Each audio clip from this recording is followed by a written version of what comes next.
Parliament స్థానంలో గెలుపు BRS పార్టీదే. BRS party అభ్యర్థి నామా నాగేశ్వరరావు గెలుపు కోసం కృషి చేసిన ప్రతి కార్యకర్తకి కృతజ్ఞతలు. పార్లమెంట్ ఎన్నికల ప్రచారంలో భాగంగా ఖమ్మం జిల్లాలో బీఆర్ఎస్ పార్టీ అధినేత కేసీఆర్ రోడ్ షోతో బీఆర్ఎస్ పార్టీలో నూతన ఉత్తేజం నిండింది. బీఆర్ఎస్ పార్టీ అధినేత కేసీఆర్ రోడ్ షో తర్వాత జిల్లా ప్రజలు నామా నాగేశ్వరరావు మద్దతుగా పెద్ద ఎత్తున చర్చలు చేశారు. బీఆర్ఎస్ పార్టీ విజయం కోసం శ్రమించిన నియోజకవర్గ ఇన్ఛార్జీలకు, ప్రజా ప్రతినిధులకు, నాయకులకు, కార్యకర్తలకు, బూత్ కమిటీ సభ్యులకు జిల్లా నాయకత్వం తరపున పేరు పేరున కృతజ్ఞతలు మరియు అభినందనలు తెలిపారు. ఖమ్మం జిల్లాలో ప్రశాంతంగా ఎన్నికలు నిర్వహించేందుకు సహకరించిన ఎన్నికల అధికారి, కలెక్టర్, విధులు నిర్వహించిన ఇతర అధికారులకు, పోలీసు ఉన్నతాధికారులకు జిల్లా పార్టీ తరపున అభినందనలు. ఖమ్మం జిల్లా బీఆర్ఎస్ పార్టీ కార్యాలయం తెలంగాణ భవన్ నందు ఎమ్మెల్సీ ఖమ్మం జిల్లా బీఆర్ఎస్ పార్టీ అధ్యక్షులు తాతా మధుసూదన్ అధ్యక్షతన జరిగిన మీడియా సమావేశంలో పార్టీ అభ్యర్థి నామా నాగేశ్వరరావు, రాజ్యసభ సభ్యులు వద్దిరాజు రవిచంద్ర, మాజీ ఎమ్మెల్యే సండ్ర వెంకట వీరయ్య, ఎన్నికల ఇన్ఛార్జీలు కొండబాల కోటేశ్వరరావు, మాజీ DCCB chairman Kurakula Nagabhushanam, RGC Krishna, Uppala Venkataramana, legal cell Bichhela Tirumalarao, జిల్లా మైనార్టీ అధ్యక్షుడు తాజుద్దీన్, తెలంగాణ ఉద్యమకారులు డోకుపర్తి సుబ్బారావు, పార్టీ అధ్యక్షులు బెల్లం వేణు, నగర పార్టీ అధ్యక్షుడు పగడాల నాగరాజు, మిక్కిలినేని నరేందర్, మద్దినేని వెంకటరమణ మరియు తదితరులు పాల్గొన్నారు.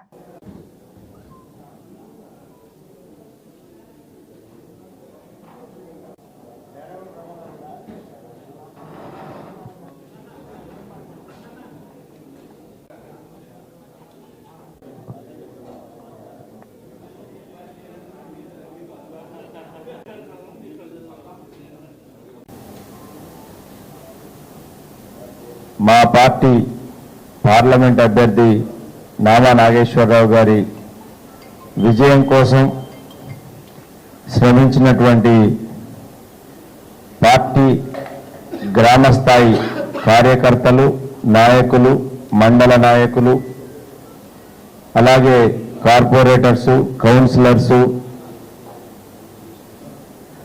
అలాగే ఈ ఎన్నికల సమరంలో బీఆర్ఎస్ పార్టీకి సహకారం అందించినటువంటి జిల్లా ప్రింట్ అండ్ ఎలక్ట్రానిక్ మీడియా మిత్రులందరికీ కూడా పేరు పేరున హృదయపూర్వకంగా కృతజ్ఞత తెలియజేస్తున్నాను. అలాగే ఈ ఎన్నికల్ని అత్యంత సజావుగా, ఒక పారదర్శకంగా, ఎక్కడ కూడా ఎలాంటి అవాంఛనీయ సంఘటన జరగకుండా, అంటే ఒక ఓపెన్గా చాలా ఫెయిర్గా జరిపించినటువంటి జిల్లా ప్రతి ఒక్క అధికారులకు, ఉద్యోగులందరికీ కూడా బీఆర్ఎస్ పార్టీ జిల్లా కమిటీ తరఫున ప్రత్యేక కృతజ్ఞత తెలియజేస్తున్నాం. అక్కడక్కడ చిన్న చిన్న 1-2 చెదురుమెదురు సంఘటనలు మాత్రమే జరిగినాయి. ఆంధ్రాతో పోలిస్తే ఇక్కడ చాలా ప్రశాంత వాతావరణంలో ఖమ్మం జిల్లాలో ఎన్నికలను నిర్వహించడం జరిగింది. దీనికి పోలీసు వారికి, అట్లాగే కలెక్టర్ గారికి, రెవెన్యూ సిబ్బంది అందరికీ కూడా, ఎన్నికల సిబ్బంది మొత్తానికి కూడా, అలాగే ఇక్కడికి వచ్చినటువంటి అబ్జర్వర్స్ అందరూ కూడా ఏ చిన్న విషయం మీద మేము మాట్లాడినా స్పందించారు. వారికి కూడా ప్రత్యేక ధన్యవాదాలు తెలియజేస్తూ, ఇప్పటి వరకు పార్టీ కార్యకర్తలు అసెంబ్లీ ఎన్నికల్లో పార్టీ ఓటమి చెందినా కానీ కేసీఆర్ గారు మళ్ళా బయటకు వచ్చి రోడ్ షో చేసేసి కార్యకర్తలందరినీ కింది స్థాయి నుంచి ఒక ఉత్సాహం నింపి, ఈ జిల్లాలో ప్రత్యేకించి రోడ్ షో కార్యక్రమానికి వచ్చి జిల్లాలో ఉన్న ప్రతి కార్యకర్తకు ఉత్తేజం ఇచ్చినటువంటి మా పార్టీ నాయకులు కేసీఆర్ గారికి, జిల్లా మొత్తం యావత్ పార్టీ తరఫున వారికి మేము కృతజ్ఞత తెలియజేస్తున్నాం. అలాగే అనేక సందర్భాల్లో మాకు వెనకాల ఉండి వెన్నుదట్టి మీరు పనిచేయాలి అని అనేక విషయాల్లో మార్గదర్శకత్వం ఇచ్చినటువంటి పార్టీ వర్కింగ్ ప్రెసిడెంట్ కేటీఆర్ గారికి, అలాగే మా పార్టీ ఉద్యమ నాయకులు, సీనియర్ నాయకులు పెద్దలు పన్నీర్ హరీష్ రావు. ఓటింగ్ ప్యాటర్న్ చూసిన తర్వాత ఖమ్మం ఓటర్లు చైతన్యంతో ఓటేశారనేది చాలా క్లియర్గా ఉంది. ఓటింగ్ పర్సంటేజ్ కూడా చూసినట్టయితే రాష్ట్రంలో దాదాపుగా 75.19% ఓటింగ్ కూడా జరిగింది.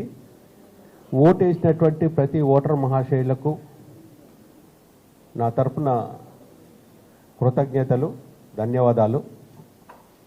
అదేవిధంగా గత 45 రోజుల సంధి ఏ గ్రామం వెళ్ళినా కూడా ఎక్కడికి వెళ్ళినా కూడా పార్టీలకు అతీతంగా ఆదరించి అభిమానించి పెద్ద ఎత్తున సపోర్ట్ చేసినటువంటి ప్రతి ఒక్కరికి, మరి ముఖ్యంగా మా గ్రామ స్థాయి నాయకత్వం నుంచి మొదలుకొని మండల స్థాయి నాయకత్వం, అదేవిధంగా మరి కాన్స్టిట్యున్సీ ఇన్ఛార్జీలు, ముఖ్యంగా పెద్దలు సీనియర్ నాయకులు చాలామంది రాత్రింబగళ్ళు పార్టీ గురించి నా గురించి ఎంతో కష్టపడ్డారు. వారికి ప్రత్యేకంగా నా మనస్ఫూర్తిగా కృతజ్ఞతలు. ఏదేమైనా కూడా ఓటింగ్ ప్యాటర్న్ చూసిన తర్వాత నేను కూడా బూతులలో చాలా బూతులు దగ్గర 5 కాన్స్టిట్యున్సీలు నిన్న కవర్ చేశాను. ఓటరు సైలెంట్గా ఎవరికైతే ఓటేయాలో వారికి వేశారు. అందులో ఇంతకుముందు మా జిల్లా అధ్యక్షులు చెప్పినట్టుగా ఒక అనుభవం ఉన్నటువంటి, 2 సార్లు పార్లమెంట్లో ఎన్నో సమస్యల మీద పోరాడినటువంటి, రాష్ట్ర స్థాయి సమస్యలు జిల్లా స్థాయి సమస్యల మీద పార్లమెంట్లో లేవనెత్తినటువంటి నన్ను తప్పకుండా కూడా ఆశీర్వదించి మంచి మెజార్టీతో గెలిపిస్తారనే గట్టి నమ్మకం నాకుంది. దాంట్లో భాగంగా మా నాయకుడు కేసీఆర్ గారు ఏదైతే రోడ్ షో చేయటం, ఖమ్మం, అదేవిధంగా మరి భద్రాద్రి కొత్తగూడెంలో కూడా ప్రజల స్పందన, ప్రజల యొక్క ఆలోచన మాకున్నది, మమ్మల్ని ఆశీర్వదిస్తారని గట్టి నమ్మకం. దాంట్లో భాగంగా ఇప్పుడున్నటువంటి ప్రభుత్వం ఏదైతే హామీలు ఇచ్చి 5 నెలల్లో ఎన్నో ఫెయిల్యూర్స్ గురైనటువంటి ఈ ప్రభుత్వ వ్యతిరేక ఓటు కూడా నాకే వస్తుందని, ఎప్పుడు లేని విధంగా